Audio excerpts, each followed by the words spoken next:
Hello friends, मैं grade up competitive class से Arun sir. सभी को गुड मॉर्निंग। तो आज मैं फिर से लेकर आया हूँ 25 क्वेश्चन, जो आपका एक जीके जो सभी एग्ज़ाम के लिए होगा। सभी एग्ज़ाम के लिए है आपका एनटीपीसी, रेलवे, बिहार दरोगा, बिहार एसएससी, फॉरेस्ट गार्ड, सभी एग्ज़ाम के लिए है। आज मैं लेकर आया हूँ 25 क्वेश्चन जी। इस वीडियो को शुरू से अंत तक देखेंगे और लाइक शेयर सब्सक्राइब कर देंगे। आप लोग अपने दोस्तों के बीच शेयर कर देंगे अधिक से अधिक, ताकि इस वीडियो को देखें। तो मैं शुरू करता हूँ आज का बाबा के पिटारा में मस्ट 25 क्वेश्चन। तो इस वीडियो को शुरू से अंत तक देखेंगे और कमेंट बॉक्स में ज़रूर जवाब देंगे। आप लोग बताएंगे कि आज का 25 क्वेश्चन कैसा लगा, जो एनसीईआरटी बुक से तैयार किया गया है, जो सभी एग्जाम के लिए जी मोस्ट वीवीआई सवाल है, क्वेश्चन है जी, बिल्कुल है। तो इस वीडियो को शुरू से अंत तक देखेंगे और ज़रूर बताएंगे आप लोग कैसा लगा जी। और आपको मालूम होगा जो ग्रेड अप कॉम्पिटिटिव क्लासेज की ओर से ऑफलाइन क्लासेज शुरू है, जो आपको सुबह 8:30 बजे और एक 10:30 बजे, जो आपका अनिल फोटो स्टेट वाले गली द्विवेदी पुस्तक भंडार के मकान में आपको मिलेगा जी। तो आप वहां पे ज्वाइन कर सकते हैं जी, बिल्कुल। तो शुरू करता हूं आज का बाबा का पिटारा में 25 क्वेश्चन का पहला क्वेश्चन।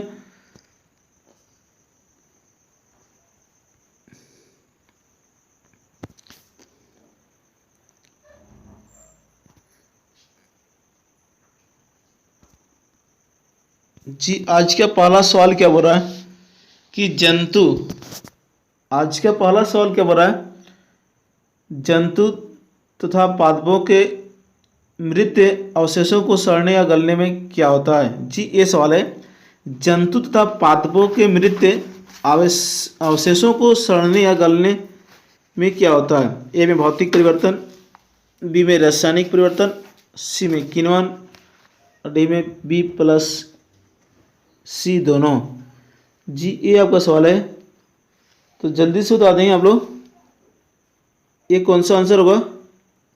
जंतु तथा पादपों के मृत अवशेषों को सड़ने या गलने में क्या होता है, तो आपका आंसर डी होगा, बी प्लस सी दोनों, यानी भौतिक परिवर्तन और आपका एक आपका रासायनिक परिवर्तन और किण्वन जी। ये आपका दोनों होगा, बिल्कुल याद रखेंगे। जो विभिन्न प्रकार के सूक्ष्म जीवों की उपस्थिति में कई कार्बनिक यौगिक नई यौगिकों में परिवर्तित हो जाते हैं जी, बिल्कुल। इस प्रक्रिया को किण्वन कहते हैं। यहाँ पे क्या बोला कि विभिन्न प्रकार के सूक्ष्म जीवों की उपस्थिति में कई कार्बनिक यौगिक नई यौगिकों में परिवर्तित हो जाते हैं, इस प्रक्रिया को किण्वन कहते हैं। किण्वन की प्रक्रिया से कौन सी गैस निकलती है, तो कार्बन डाइऑक्साइड, और यह एक रासायनिक परिवर्तन है। जंतुओं और पौधों को मृत अवशेषों का सड़ना या गलना एक किण्वन के कारण होता है। तो याद रखेंगे ये आपका आंसर जी, बिल्कुल। तो 1 का डी आंसर होगा। चलते हैं नेक्स्ट दूसरे नंबर सवाल पर। दूसरा सवाल क्या बोल रहा होगा कि निम्नलिखित में कौन सा आनुवंशिक रोग नहीं है। ये आपका सवाल है जी, मोस्ट है। निम्नलिखित में कौन सा आनुवंशिक रोग नहीं है। ए में हीमोफीलिया, बी में ल्यूकेमिया, सी में थैलेसीमिया और डी में औरंधानता। ये आपका सवाल है, तो जल्दी से बता देंगे कौन सी आंसर होगा जी, बिल्कुल। निम्नलिखित में कौन सा आनुवंशिक रोग नहीं है, ये आपका सवाल है। तो 2 का बी आंसर होगा, ल्यूकेमिया जी। याद रखेंगे जो आनुवंशिक रोग नहीं है, हीमोफीलिया एक आनुवंशिक रोग है, थैलेसीमिया एक आनुवंशिक रोग है, और अंधानता एक आनुवंशिक रोग है जी, बिल्कुल याद रखेंगे। और ल्यूकेमिया आपका एक जो ब्लड कैंसर जो रक्त को प्रभावित करता है जी, बिल्कुल याद रखेंगे। तो आपका 2 का बी आंसर होगा। इस तरह ल्यूकेमिया आनुवंशिक रोग नहीं है, यह एक रक्त से संबंधित कैंसर है जी, याद रखेंगे। तो 2 का बी होगा। जी ऐसे भी पूछता है कि ल्यूकेमिया किसको प्रभावित करता है, तो रक्त को प्रभावित करता है। जी इस तरह ऐसे याद रखें, ब्लड को प्रभावित करता है। रक्त एक है संयोजिक ऊतक। जी बिल्कुल याद रखेंगे। 2 का बी। चलते हैं नेक्स्ट तीसरे नंबर सवाल पर।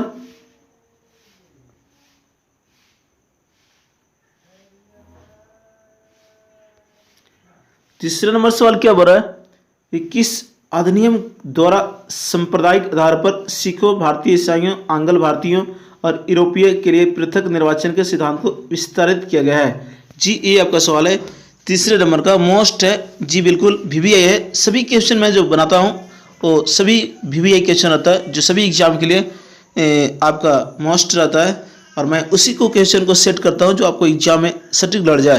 तो आपको शायद एग्जाम होगा मालूम होगा, जो एसएससी के एग्ज़ाम अभी सीएचएल का एग्ज़ाम हुआ, उसमें जो 25 क्वेश्चन जो पूछ रहा था, उसमें जो मेरे कैंडिडेट ने आपका 25 में से 21 ऐसे बनाकर आए हैं जीके का क्वेश्चन। बिल्कुल तो सटीक मैं जो बनाता हूँ वो पेपर आपका में आ जाता है बिल्कुल जो। तो चलते हैं तीसरा सवाल क्या बोला था, किस अधिनियम के द्वारा सांप्रदायिक आधार पर सिखों, भारतीय ईसाइयों, आंग्ल भारतीयों और यूरोपियों के लिए पृथक निर्वाचन के सिद्धांत का विस्तारित किया गया है। जी ऑप्शन नंबर ए 1919, बी में 1935, सी में 1992 और डी में 1909। तो ए मस्ट है, जल्दी से बता देंगे 3 का आंसर। जी 3 का आंसर ए होगा, याद रखें 3 का आंसर ए होगा 1919। बिल्कुल याद रखें, जो आपका भारतीय ईसाइयों, सिखों, आंग्ल भारतीयों और यूरोपियों के लिए पृथक निर्वाचन से संबंधित है। 1919 चैम्प्सफोर्ड अधिनियम, 1919 भारत शासन अधिनियम याद रखें, और चैम्प्सफोर्ड अधिनियम 1919 जो आंसर हो आपका। बिल्कुल याद रखें, और चैम्प्सफोर्ड अधिनियम के तहत भारत में महिलाओं को वोट देने का अधिकार दिया गया है। जी पूछेगा किस अधिनियम के द्वारा भारत में महिलाओं को वोट देने का अधिकार दिया गया, तो चैम्प्सफोर्ड अधिनियम 1919। बिल्कुल इस तरह याद रखेंगे इस तरह। और आपका जो जलियांवाला बाग हत्याकांड हुआ, उसमें भारत का वायसराय कौन था, तो लॉर्ड चैम्प्सफोर्ड। जी इस तरह से याद रखेंगे, 3 का आंसर ए हुआ। और आपका एक सवाल पूछता है 1909। जी बिल्कुल, जो मार्लेमेंटो सुधार अधिनियम, बिल्कुल मार्लेमेंटो सुधार अधिनियम जो मुसलमानों से संबंधित है, जो आपका 1909 शासन अधिनियम, बिल्कुल याद रखें भारत शासन अधिनियम। और आपका 1935 जो संविधान निर्माण करने में सबसे अधिक प्रभाव डाला वो पड़ा 1935, जो ब्लू प्रिंट के नाम से भी बोलते हैं। 1935 को ब्लू प्रिंट के नाम से भी याद रखें। पूछता है कौन सी अधिनियम को ब्लू प्रिंट कहा जाता है, 1935। जो आपका 395 अनुच्छेद में से 250 अनुच्छेद और 10 अनुसूचियां जो आपको भारत शासन अधिनियम 1935 में शामिल है। तो 3 का आंसर ए होगा। चीज चलते नेक्स्ट चौथे नंबर सवाल पर। मोस्ट आपका सवाल है। जी बिल्कुल, चौथे नंबर सवाल का, आपातकाल के दौरान मौलिक अधिकारों का निलंबन कौन कर सकता है। जी ये सवाल है चौथे नंबर का। तो आपका आंसर होगा जी, पहले ऑप्शन को ढूंढ लेंगे कि क्या बोल रहा है कि आपातकाल के दौरान मौलिक अधिकारों का निलंबन कौन कर सकता है। ए में भारत का राष्ट्रपति, बी मंत्रिमंडल, सी में संसद और डी में केवल लोकसभा। तो ये आंसर आपको होगा। जी बिल्कुल,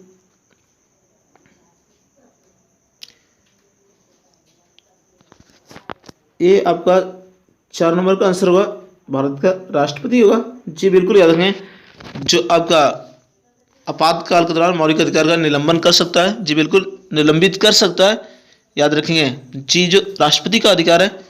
और ये आपका जो आपातकाल जो लगाया जाता है वो अनुच्छेद 352। जी याद रखें, हमारे संविधान में 3 प्रकार का राष्ट्रीय आपातकाल की व्यवस्था की गई है। जो आपसे यहाँ में पूछते रहता है कि हमारे संविधान में कितने प्रकार की हमारे संविधान में कितने प्रकार का आपातकाल की व्यवस्था किया गया है। तो 3 प्रकार, एक राष्ट्रीय आपातकाल, एक राष्ट्रपति शासन, एक वित्तीय आपातकाल। तो राष्ट्रीय आपातकाल अनुच्छेद 352 आपका, और आपका राष्ट्रपति शासन पूछेगा अनुच्छेद 356, और वित्तीय आपातकाल पूछेगा तो 360। जी याद रखें, तो इस तरह आपका एग्जाम याद रहता है। और आपका जो अनुच्छेद 20 और 21 को छोड़कर आपके मौलिक अधिकार जो होते हैं उसको निलंबित किया जा सकता है और राष्ट्रपति के द्वारा। जी, अनुच्छेद 20 और 21 को छोड़कर जो मोस्ट है याद रखें। तो 4 का ए। चलते नेक्स्ट 5वें नंबर सवाल पर। और राष्ट्रीय आपातकाल पूछे, यानी आपातकाल हमारे संविधान में कहाँ से लिया गया? तो जर्मनी से लिया गया। ये आप याद रखेंगे। चलते नेक्स्ट 5वें नंबर। प्राक्कलन समिति के सदस्यों का कार्यकाल कितना वर्ष होता है? जी, ये सवाल है। प्राक्कलन समिति के सदस्यों का कार्यकाल कितना वर्ष होता है? ए में 3 वर्ष, बी में 5 वर्ष, सी में 2 वर्ष, डी में 1 वर्ष। तो जल्दी से बता देंगे फटाफट आप लोग। जी बिल्कुल। तो आंसर जो आपको होगा 1 वर्ष होगा। प्राक्कलन समिति जो के सदस्यों का कार्यकाल कितना वर्ष होता है? तो 1 वर्ष होता है। बिल्कुल इस तरह ऐसे याद रखेंगे। जो आपका प्राक्कलन समिति में पूछा कितने सदस्य होते हैं? तो 30 सदस्य होते हैं, ये भी याद रखेंगे। और सभी सदस्य लोकसभा के होते हैं। इस राज्यसभा के सदस्य का कोई प्रतिनिधि नहीं होता है। बिल्कुल राज्यसभा शामिल नहीं होता है इसमें, केवल लोकसभा। जो आपका प्राक्कलन समिति में 30 सदस्य और लोक लेखा समिति में आपका 22 सदस्य होते हैं। 5 आपका लोकसभा 15 लोकसभा और 7 राज्यसभा, तो 22 होते हैं। लोक लेखा समिति को प्राक्कलन समिति का जुड़वा समिति बोलते हैं, याद रखेंगे। जुड़वा समिति लोक लेखा समिति। जो अभी लोक लेखा समिति भारत का है अधीर रंजन चौधरी। जो लोक लेखा समिति का जो अध्यक्ष होता है वो आपका लोकसभा के आपका जो विपक्ष का नेता जो होते हैं, विपक्ष का सदस्य होते हैं, वो लोक लेखा समिति का अध्यक्ष बनाया जाता है। ये भी याद रखें मेरे प्यारे बच्चों, इस सवाल आपका एग्जाम में आता रहता है। तो 6 का आंसर डी हुआ। चलते नेक्स्ट 6ठे नंबर सवाल पर। 6ठा बोल रहा क्या सवाल बोल रहा कि निम्नलिखित में से किसके अनुमोदन से भारत के संचित निधि से पैसा निकाला जाता है? जी, ये सवाल है मोस्ट आपका। निम्नलिखित में से किसके अनुमोदन से भारत की संचित निधि से पैसा निकाला जाता है? ये आपका सवाल बोल रहा है। ए में भारत के राष्ट्रपति, और आपका 2 में भारत की संसद, और सी में आपका केंद्रीय वित्त मंत्री, और डी में भारत के प्रधानमंत्री। जी, ये आपका मोस्ट आपका 6ठे नंबर का सवाल। जी, इस टाइप का सवाल आता रहता है। 6 का आंसर आपको बी होगा। भारत की संसद की अनुमोदन से भारत की संचित निधि से पैसा निकाला जाता है। जी बिल्कुल याद रखें इस तरह से। और आपको मालूम होगा कि भारत की संचित निधि से पैसा निकालने के लिए भारत की संसद के अनुमोदन की आवश्यकता होती है। जी, संचित निधि से कोई धनराशि संसद द्वारा विनियोग विधेयक पारित कर दिए जाने के बाद ही निकाली या खर्च की जा सकती है। जी, अन्यथा नहीं। जो आपका संसद जो होते हैं अगर उनके द्वारा विधेयक पारित हो जाए तो उसके बाद ही आपको निकाली या खर्च की जा सकती है संचित निधि से। ये आपका अनुच्छेद जो बोलता है 114 का 3। जी, 114 के आपका 3 में उल्लेख किया गया है। बिल्कुल याद रखेंगे आर्टिकल्स। और आपका संचित निधि पूछेगा तो आपका 266 अनुच्छेद। जी बिल्कुल। और राष्ट्रपति, उपराष्ट्रपति, लोकसभा का अध्यक्ष, ये सब का जो वेतन दिया जाता है वो संचित निधि, संसद की संचित निधि से दिया जाता है। बिल्कुल याद रखें। 6 का भी। और आकस्मिक निधि पूछेगा अनुच्छेद 267। तो 6 का भी। चलते नेक्स्ट। और जरूर इस वीडियो को आप शेयर कर देंगे, मोस्ट अधिक से अधिक शेयर करेंगे आप लोग अपने दोस्तों के बीच। और लाइक, सब्सक्राइब और कमेंट बॉक्स में जरूर बताएंगे जो आपका डिस्कशन चल रहा है। जी मास्ट कहीं एक क्वेश्चन पर कई क्वेश्चन बन रहा है। जी 25 क्वेश्चन में लेकर आया हूँ जो एनसीईआरटी बुक से तैयार किया गया है। 7वां सवाल क्या बोल रहा है कि भारतीय संविधान में विधि के समक्ष क्षमता किस देश के संविधान से लिया गया है? ये आपका सवाल है।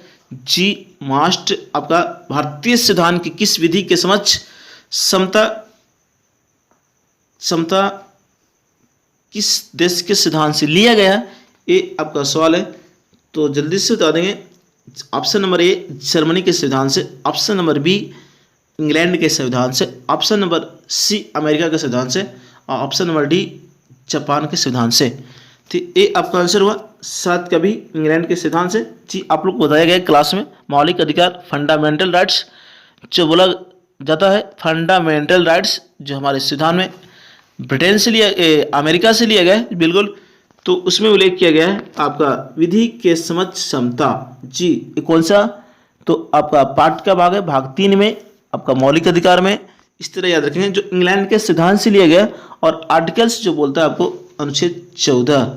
जी कौन सा अनुच्छेद 14, बिल्कुल याद रखें जी इस तरह। और विधि द्वारा स्थापित प्रक्रिया पूछेगा तो आपका जापान से लिया गया है। विधि द्वारा स्थापित प्रक्रिया जापान, विधि के समझ क्षमता वो आपका इंग्लैंड के सिद्धांत से लिया गया है। जो आपका याद रखें क्या पूछता है आपसे, जी विधि के समझ क्षमता जो आपका सभी व्यक्तियों के लिए समान कानून लागू हो, ये आपका बोलता है फंडामेंटल राइट्स। जी बिल्कुल, तो 7 का भी। चलते नेक्स्ट। और मौलिक अधिकार का जन्म किस देश में हुआ, इंग्लैंड में। जो आपका अनुच्छेद इंग्लैंड में, और किस देश से लिया गया, तो अमेरिका के संविधान से लिया गया। और जो हमारे संविधान में उल्लेख किया गया अनुच्छेद 12 से 35, जो भारतीय पूछता है कि कौन सी भाग को आपका मेगना कार्टा कहा जाता है, तो आपका भाग 3 को मेगना कार्टा कहा जाता है। जी बिल्कुल याद रखें, तो 7 का भी। चलते नेक्स्ट। और आपका जर्मनी के सिद्धांत से आपातकाल, और अमेरिका के सिद्धांत से जो लिया गया जो मौलिक अधिकार, न्यायिक पूर्वावलोकन, महाभियोग, ये सब अमेरिका के सिद्धांत से लिया गया। चलते नेक्स्ट 8वें नंबर सवाल पर।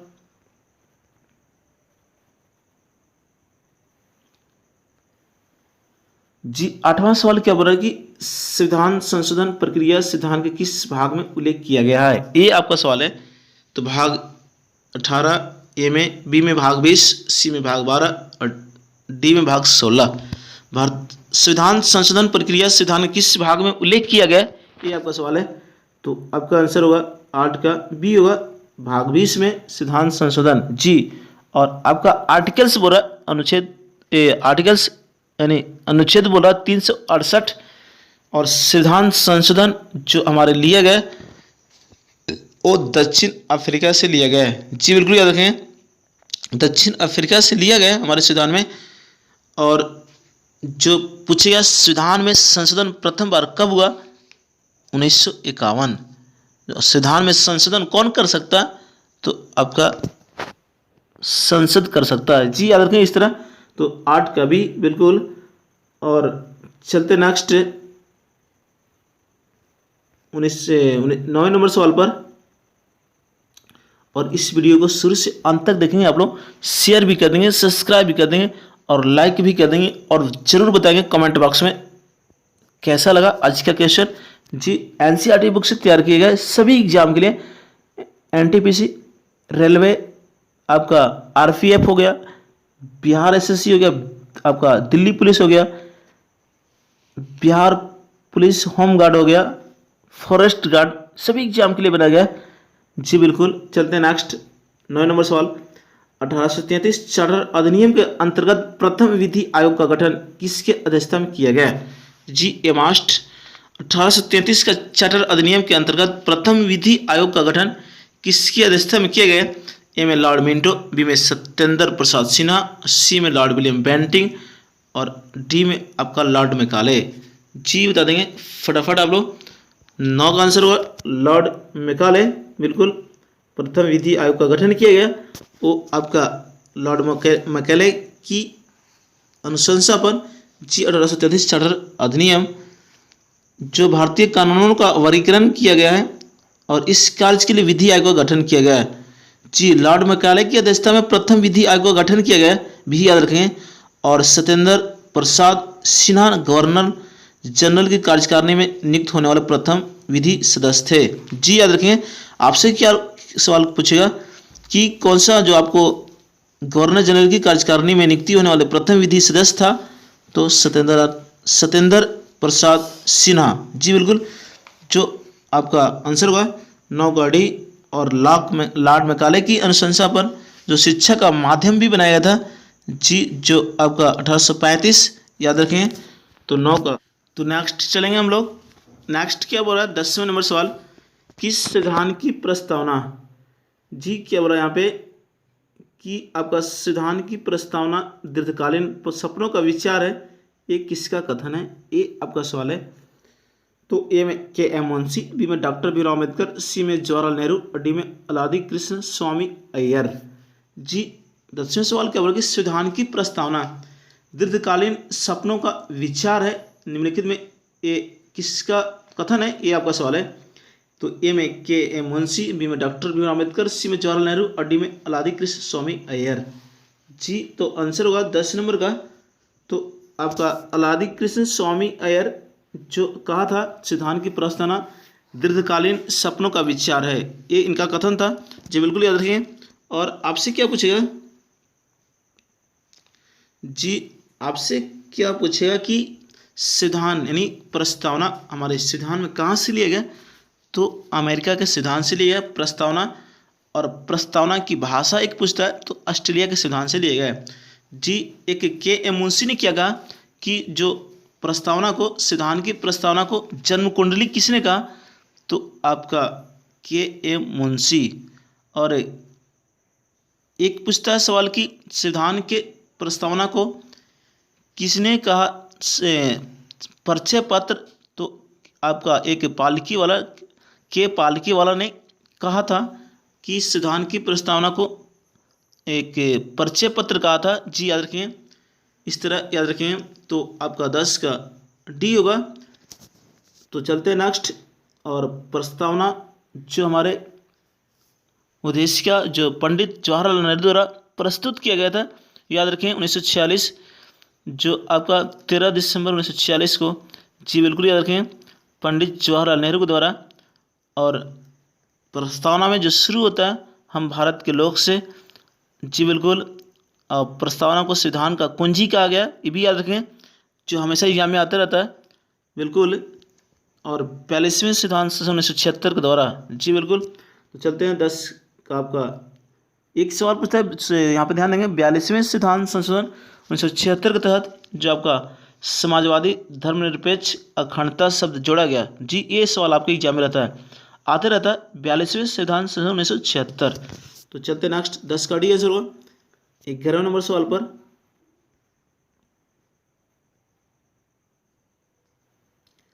जी 11वां सवाल क्या बोल रहा है आपका बोल रहा है संवैधानिक उपचारों के अधिकार को किसने संविधान की आत्मा कहा, ये आपका सवाल है। संवैधानिक उपचारों के अधिकार को किसने संविधान की आत्मा कहा, ये आपका सवाल है। ए में डॉक्टर भीमराव अम्बेडकर, बी में राजेंद्र प्रसाद, सी में के टी शाह और डी में बी एन राव। तो आपका 11 का आंसर होगा। जी याद रखेंगे 11 का डॉक्टर भीमराव अम्बेडकर ने संवैधानिक उपचार के अधिकार को संविधान की आत्मा कहा।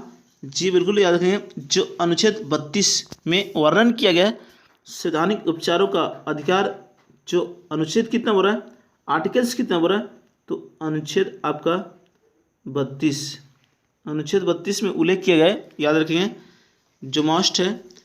और आपका जो सवाल क्या पूछता है कि 5 जो रीट जारी होता है वो आपका जो सुप्रीम कोर्ट जारी करता है, जी बिल्कुल याद रखें, और हाई कोर्ट भी जारी करता है। तो आप अनुच्छेद 32 के तहत सुप्रीम कोर्ट में अपील कर सकते हैं, आपके मौलिक अधिकार का हनन हो रहा है।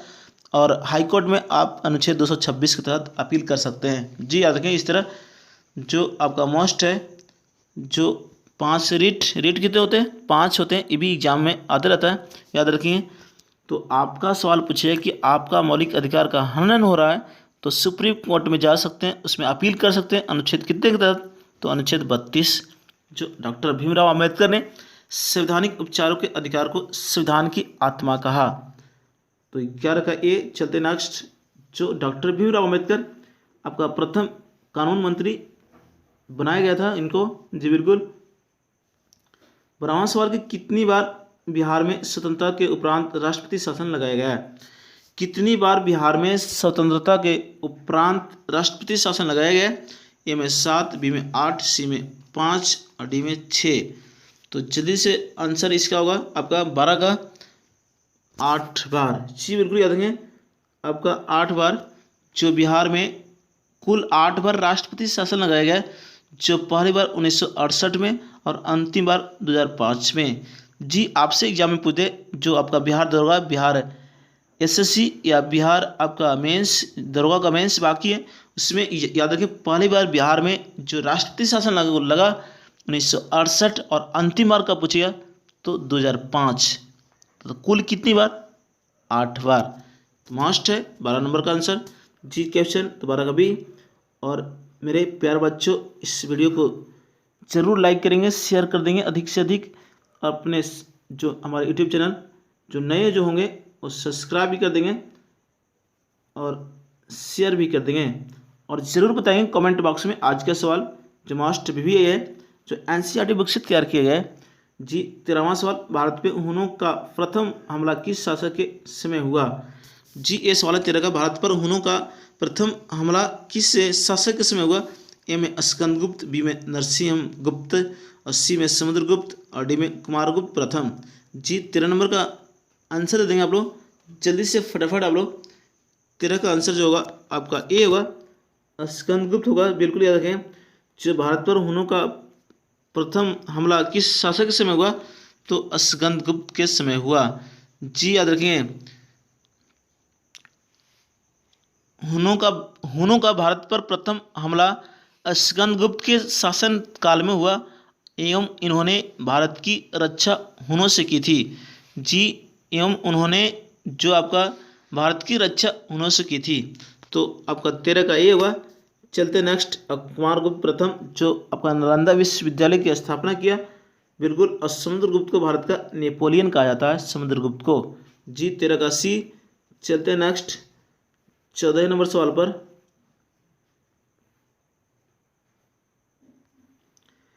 14 नंबर सवाल क्या बोल रहा है कि ऐहोल अभिलेख किस शासक से संबंधित है, ये आपका सवाल है। तो ए में स्कंदगुप्त, बी में पुलकेशिन द्वितीय, सी में हर्षवर्धन, और डी में इनमें से सभी। जी ऐहोल अभिलेख किस शासक से संबंधित है तो आपका पुलकेशिन द्वितीय होगा। 14 का भी बिल्कुल याद रखेंगे। और आपका पुलकेशिन द्वितीय जो चालुक्य वंश का सबसे प्रतापी शासक, जी बिल्कुल पुलकेशिन द्वितीय, जो इनका एक दरबारी कवि लेखक जो थे रवि कृति, याद रखेंगे इनके लेखक जो था रवि कृति, जो उसके द्वारा ऐहोल अभिलेख लिखा गया, बिल्कुल याद रखेंगे। जो शासक से संबंधित है पुलकेशिन द्वितीय, और चालुक्य वंश का सबसे प्रतापी, याद रखेंगे चालुक्य वंश से संबंधित है ये आपका पुलकेशिन द्वितीय। जो आपका पुलकेशिन द्वितीय ने हर्षवर्धन को नर्मदा नदी के तट पर हराया था 634 ईस्वी में। याद रखेंगे आपका एग्जाम में आता रहता है कि हर्षवर्धन को किसने हराया था नर्मदा नदी के तट पर, तो पुलकेशिन द्वितीय। और पुलकेशिन द्वितीय को किसने हराया था तो नरसिंह वर्मन प्रथम। जी नरसिंह वर्मन प्रथम ने पुलकेशिन द्वितीय को हराया था, ये भी याद रखेंगे आपका एग्जाम में आता रहता है। तो 14 का भी होगा। चलते नेक्स्ट आपका 15वें नंबर सवाल पर। 15वां सवाल क्या बोला कि सत्यमेव जयते किस उपनिषद से संग्रहित है, ये आपका सवाल है। ए में कंठोपनिषद, बी में मुंडकोपनिषद, सी में एवरोपनिषद, और डी में ईशानोपनिषद। जी तो ये आंसर आपको 15 नंबर का जी बिल्कुल है, 15 का भी होगा। मुंडकोपनिषद से लिया गया सत्यमेव जयते। जी किसमें तो उपनिषद में सम्मिलित है। और इसकी जग की तुलना टूटी हुई नाव से की गई है, ये भी याद रखें। इसकी तुलना जग की टूटी हुई नाव से की गई है। आपका ये एग्जाम में आता रहता है सत्यमेव जयते, जो 15 का बी आंसर होगा। चलते नेक्स्ट आपका 16 नंबर सवाल पर। जरूर आप लोग बताएंगे इस वीडियो को देखकर कैसा आज का क्वेश्चन लगा, जरूर बताएंगे कमेंट बॉक्स में, और शेयर भी कर देंगे अधिक से अधिक। और जो हमारे यूट्यूब चैनल पर नए जुड़ेंगे वो सब्सक्राइब कर दें ताकि आपका नोटिफिकेशन मिलते रहे, जो मैं भी वीडियो बनाऊं आप लोग के पास पहुंच जाए बिल्कुल। तो ये आपका चलते नेक्स्ट 16 नंबर सवाल। महावास्तु महात्मा बुद्ध का जीवन वृत्त है, इसका किस शाखा से संबंधित है, ये आपका सवाल है। महावास्तु महात्मा बुद्ध का जीवन वृत्त है, इसका किस शाखा से संबंधित है, ये आपका सवाल है। ए में वर्ज्ययान, बी में महायान, सी में हीनयान, और डी में इनमें से कोई नहीं, ये आपका 16 नंबर का। तो जल्दी से बता देंगे आप लोग। 16 का बी होगा, महायान होगा। जी महावास्तु महात्मा बुद्ध का जीवन वृत्त है, इसका किस शाखा से संबंधित है? तो महायान, जी बिल्कुल। तो आपका 16 का बी मस्ट याद रखेंगे। जो आपका और महात्मा बुद्ध को एशिया का ज्योति भी बोलते हैं, लाइट ऑफ एशिया किसको बोलते हैं? महात्मा बुद्ध। जो गौतम बुद्ध के जो आपका बौद्ध धर्म के संस्थापक, जी बिल्कुल गौतम बुद्ध, याद रखें। इस सवाल आते रहता है, 16 का भी होगा। चलते हैं नेक्स्ट क्वेश्चन क्या आपका कि अकबर द्वारा, ये सवाल आपका 17 नंबर का, अकबर द्वारा बनाए गए उपासना भवन का क्या नाम था? ये आपका सवाल है। जी ए में इबादत खाना, बी में बुलंद दरवाजा, सी में दीवान खास, डी में दीवान आम। जी बता देंगे जल्दी से। अकबर द्वारा बनाए गए उपासना भवन का नाम क्या था? ये आपका सवाल है। तो आंसर 17 नंबर का, जी बिल्कुल है, ये होगा आपका इबादत खाना। जी इबादत खाना एक क्या है? उपासना भवन था, जी जो अकबर द्वारा बनाया गया। उन्हें 1575 में इसकी जो आपका स्थापना हुआ था, याद रखेंगे 1575, जी बिल्कुल मस्ट है।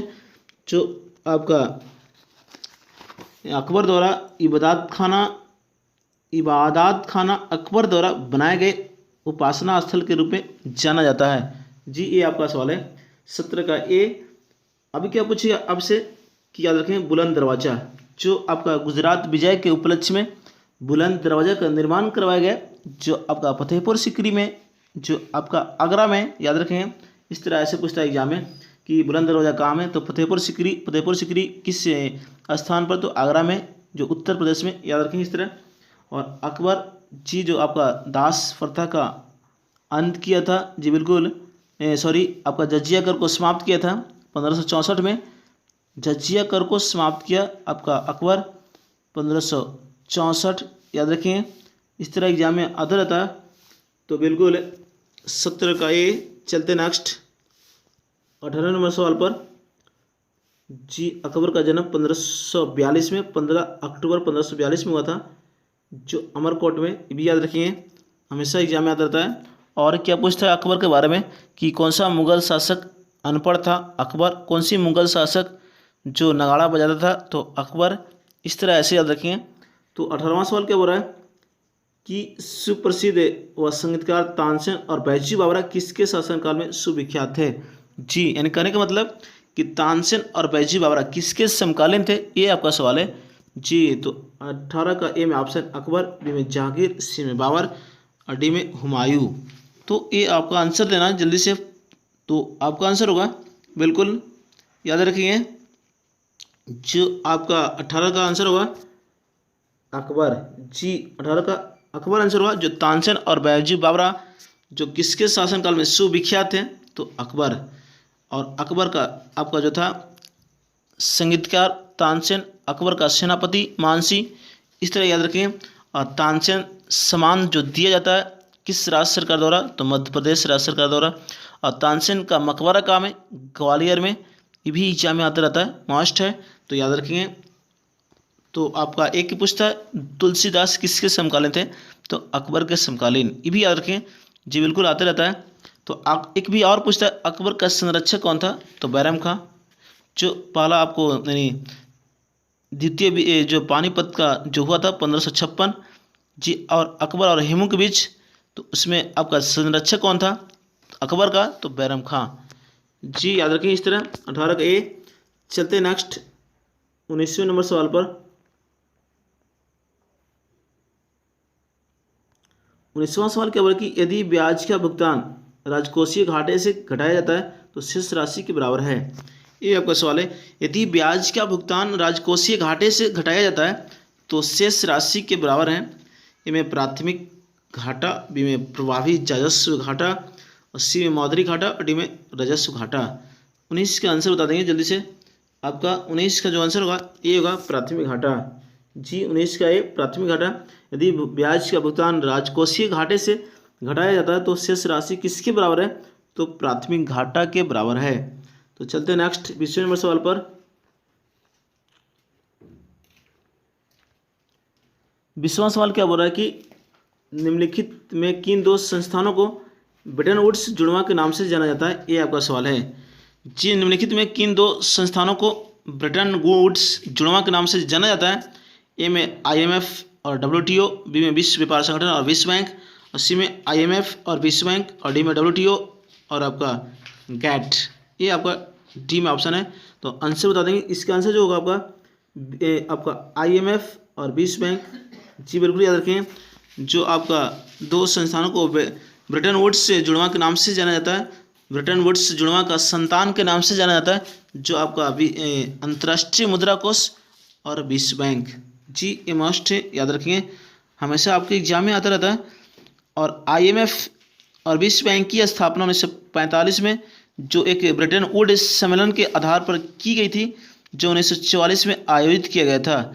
जी याद रखें, और दोनों संगठन एक साथ ब्रिटेन वुड्स जुड़वा के रूप में जाने जाते हैं। याद रखें 1944 में आयोजित किया गया था, जो एक सम्मेलन किया गया था ब्रिटेन वुड्स सम्मेलन, उसमें IMF और विश्व बैंक की स्थापना किया गया।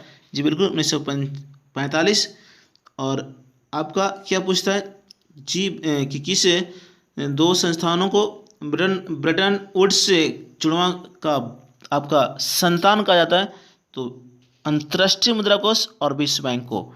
तो 20 का सी, विश्व बैंक के अध्यक्ष डेविड मलपास, याद रखें अभी।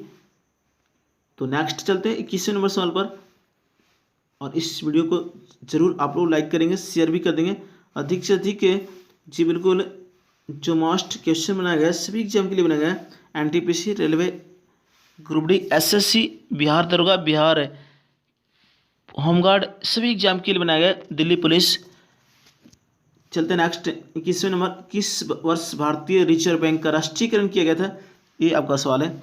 ए में 1955, बी में 1969, सी में 1935 और डी में 1949। तो बता देंगे जल्दी से, इसका किस वर्ष भारतीय रिजर्व बैंक का राष्ट्रीयकरण किया गया था? तो आपका 1949। जी याद रखें, 21 नंबर का जो आपको होगा डी होगा, 1949 राष्ट्रीयकरण किया गया। बिल्कुल 1949 में जो RBI की राष्ट्रीयकरण 1949, और RBI की स्थापना पूछेगा तो 1935, याद रखेंगे। और RBI की स्थापना कौन सी कमेटी की सिफारिश पर किया गया? तो आपका हिल्टन आयोग के सिफारिश पर RBI की स्थापना किया गया था। जो भारत का सेंट्रल बैंक का नाम है RBI, और बैंकों का बैंक RBI। जी भी RBI का जो अभी वर्तमान मुख्यालय पूछेगा तो आपका मुंबई, और प्रारंभिक मुख्यालय अगर पूछ दे कि RBI का प्रारंभिक मुख्यालय कहाँ था, तो कोलकाता। जी मस्ट है, याद रखें।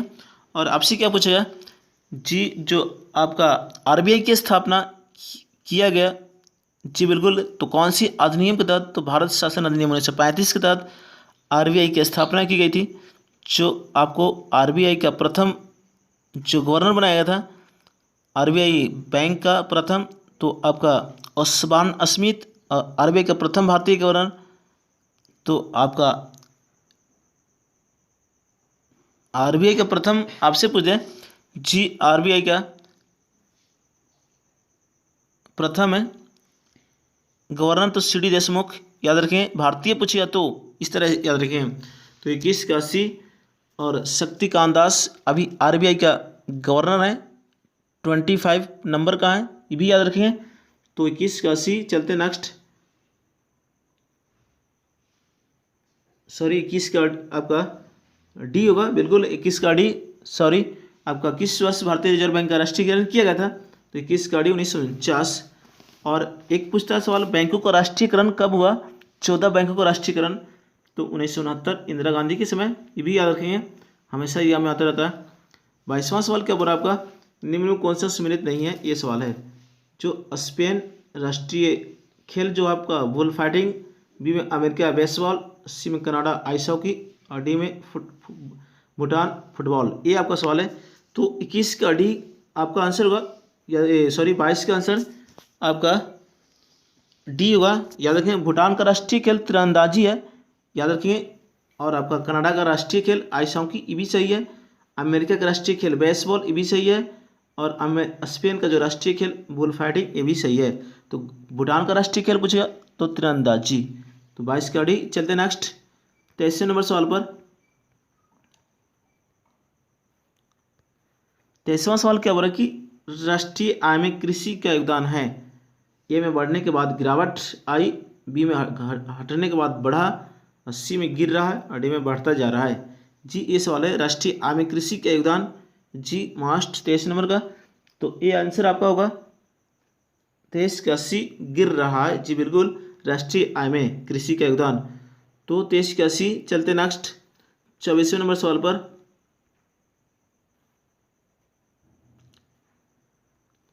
24 नंबर सवाल क्या बोला कि अंतर्राष्ट्रीय पुरुष हॉकी मैच में अंपायरिंग करने वाले विश्व की पहली महिला कौन बन गई है। ये आपका सवाल है। जी बता देंगे, अंतर्राष्ट्रीय पुरुष हॉकी मैच में अंपायरिंग करने वाली विश्व की पहली महिला कौन सी बन गई है, ये आपका सवाल है। ए में क्रिस्टीना लिगार्ड, बी में सोफिया केनिन, सी में एलिसा ल्यूमैन और डी में एलिसा हिंदी। ये आपका 24 नंबर का सवाल है। तो 24 का सी होगा एलिसा न्यूमैन। एलिसा न्यूमैन को जो बन आपका अंतर्राष्ट्रीय पुरुष हॉकी मैच में अंपायरिंग करने वाली विश्व की पहली महिला जी बन गई है। याद रखें इसका आपका। तो ये आपका इस तरह रहा, बिल्कुल याद रखें। 24 का सी होगा जी मास्ट आपका सवाल है। जो ऑस्ट्रेलिया के रहने वाले हैं, बिल्कुल ऑस्ट्रेलिया की एलिसा न्यूमैन अंतर्राष्ट्रीय पुरुष हॉकी मैच में अंपायरिंग करने वाली पहली महिला बन गई है। क्लेयर पोलासाक पुरुषों के वनडे मैच में अंपायरिंग करने वाले प्रथम महिला है। जी बिल्कुल, अगर पूछ दे कि पुरुषों के वनडे मैच में अंपायरिंग करने वाली प्रथम महिला कौन बनी है, तो क्लेयर पोलासाक। जी बिल्कुल याद रखें, क्लेयर पोलासाक पुरुषों के वनडे मैच में अंपायरिंग करने वाली प्रथम महिला बनी है। तो इस तरह याद रखें, 24 का सी होगा। चलते नेक्स्ट और लास्ट सवाल है। जी मास्ट आपको बनाया गया 25 क्वेश्चन और लास्ट 25 क्वेश्चन का। जी बिल्कुल, नागरिकता संशोधन विधेयक कितने समुदायों को नागरिकता देगा। जी ये सवाल है कि नागरिकता संशोधन विधेयक कितने समुदायों का नागरिकता देगा। तो ए में 4 समुदाय, बी में मुस्लिम छोड़कर सभी समुदाय, सी में 6 समुदाय और डी में 5 समुदाय। जी ये आपका 25 का सवाल है। तो ये आंसर होगा आपका 25 का सी होगा आपका 6 समुदाय। याद रखें, जो नागरिकता संशोधन विधेयक है जो आपका 2020 जो लागू किया गया है, बिल्कुल याद रखें, जो नागरिकता संशोधन विधेयक पाकिस्तान, बांग्लादेश और अफगानिस्तान से आए 6 समुदाय, जी हिंदू, बौद्ध, सिख, जैन, फारसी, ईसाई को नागरिकता देगा। जी नागरिकता संशोधन विधेयक पाकिस्तान, बांग्लादेश और अफगानिस्तान से आए जो 6 समुदाय हैं, हिंदू, बौद्ध, सिख, जैन, पारसी एवं ईसाई को नागरिकता देगा, यानी मुस्लिम को छोड़कर। जी बिल्कुल, तो 6 समुदाय याद रखेंगे जो आपका नागरिकता संशोधन विधेयक में पारित किया गया है। तो 25 का सी पाकिस्तान, बांग्लादेश, अफगानिस्तान से जो आए हैं मुस्लिम को छोड़कर। जी बिल्कुल, तो 25 का सी होगा। तो आज का मोस्ट क्वेश्चन कैसा लगा जरूर बताएंगे कमेंट बॉक्स में। आज जो एनसीईआरटी बुक से तैयार किया गया आपका 25 क्वेश्चन जो सभी एग्जाम के लिए, NTPC, railway group D, SSC सभी एग्जाम के लिए बनाया गया, बिहार पुलिस, आपका दिल्ली पुलिस सभी एग्जाम के लिए बनाया गया। तो जरूर बताएंगे आज जो मैं 25 क्वेश्चन लेकर आया। और डिस्कशन कैसा लगा जरूर बताएंगे आप लोग कमेंट बॉक्स में। और अधिक से अधिक शेयर कर देंगे और सब्सक्राइब भी कर देंगे और लाइक भी कर देंगे। जी तो आज का मोस्ट 25 क्वेश्चन जो ग्रेड ऑफ कॉम्पिटिटिव क्लासेज की ओर से आपको एमसीक्यू के रूप में दिया गया, जो मोस्ट सभी एग्जाम के लिए बनाया गया। तो बस आज का इतना ही, फिर मैं वीडियो लेकर आऊँगा, जो आपका नेक्स्ट वीडियो लेकर मैं आऊँगा। जी बिल्कुल, तो आप ज़रूर बताएंगे आज का क्वेश्चन कैसा लगा 25। तो आज का इतना ही, फिर मिलेंगे नेक्स्ट वीडियो में। तब तक के लिए जय हिंद, जय भारत, जय ग्रेड ऑफ कॉम्पिटिटिव क्लासेज, जय बिहार।